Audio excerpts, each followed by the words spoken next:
Harapang tagapayo natin, Attorney Lorna, what do you think? No, kasi ang iniisip natin, laging kasalanan ng babae na nabubuntis. Hindi naman kasalanan naming babae, no? Nating babae. At isipin natin, double burden yan. Pangalawa, alam mo yung Ate Kuring, nung panahon namin, ang belief ng mga nanay-tatay natin at karamihan, nung generation na yon, ang mga anak, yun ang kayamanan. Di ba? Kaya paramihan. The more children you have, the more blessed you have. Tsaka mas marami kang oportunidad na makaraos sa kahirapan. Kasi yung mga anak mo ang tutulong sa iyo sa kahirapan. Hindi na ngayon uso yan. Ha? Yung paramihan ng mga anak. Kasi isipin na lang natin, ang tinatawag na quality of life. So wag na kayong magparami ng anak. Magpatuloy na yung mga lalaki na yan. Yun lang ang masasabi niya. Okay. Totoo naman yun. Alam mo, kayong dalawa, magpapasektomy siya at ikaw din magpatali ka na. Tutulungan ka namin, libre lang. Basta't magpakita lang kayo, ha? Okay. So, Dr. Love, magagamot ba ng love itong ganitong kabuhayan ang pinag-uusapan? Ate Kurig, lahat naman magagamot ng pag-ibig. Bakit nga naman ang mga babaeng pinahihirapan namin?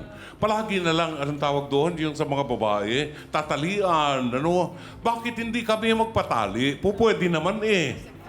Di ba? Pwedeng magpa-vasectomy sa mga lalaki.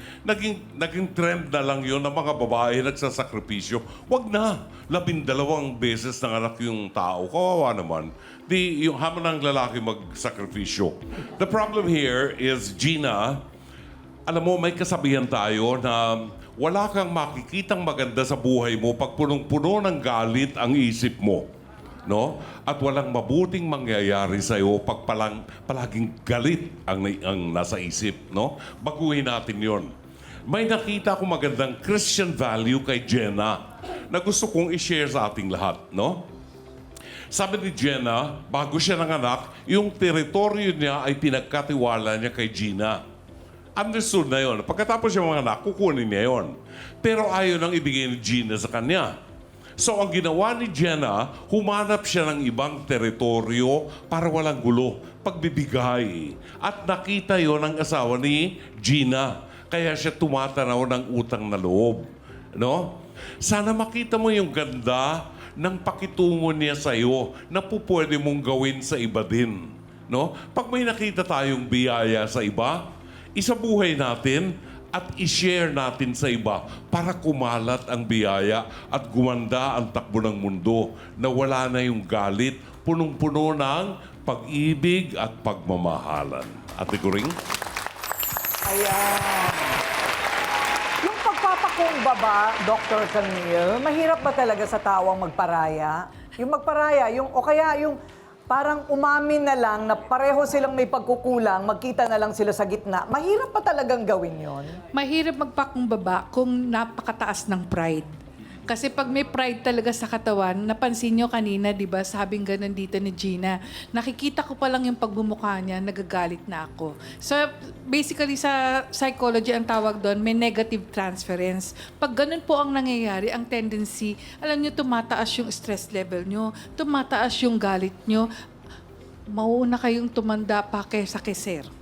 Ketunying, mas maaapektuhan yung mga muscles ng katawan mo, yung sa facial expression mo, dahil kasi nga, puro galit yan.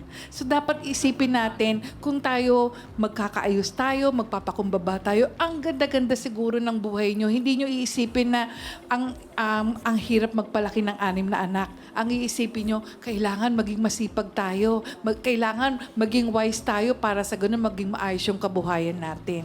Lastly, siguro lang ha, Jenna, walang masama. Kung takot ka man sa karayom, marami talagang pamamaraan. Kasi napansin ko affected na yung pangangatawan mo, yung calcium ng katawan mo kasi yung bones. Ang unang-unang naapektuhan dyan, naglulusan yung ngipin. Pangalawa, sobrang pumapayat. At saka ang daling maging brittle. Ibig sabihin, baka pag nadapa ka, madaling mabali yung mga buto mo. Kaya isipin mong maigi kung bakit kinakailangan mong mag-control at ayusin yung buhay mo, natigilan mo na yung hanggang 12 na lang, utang na loob. Oo, di ba nakakabawas sa calcium yung anak ng anak? Yes. Madali Tama kang na yan. mababalian. Tama yun, maraming salamat.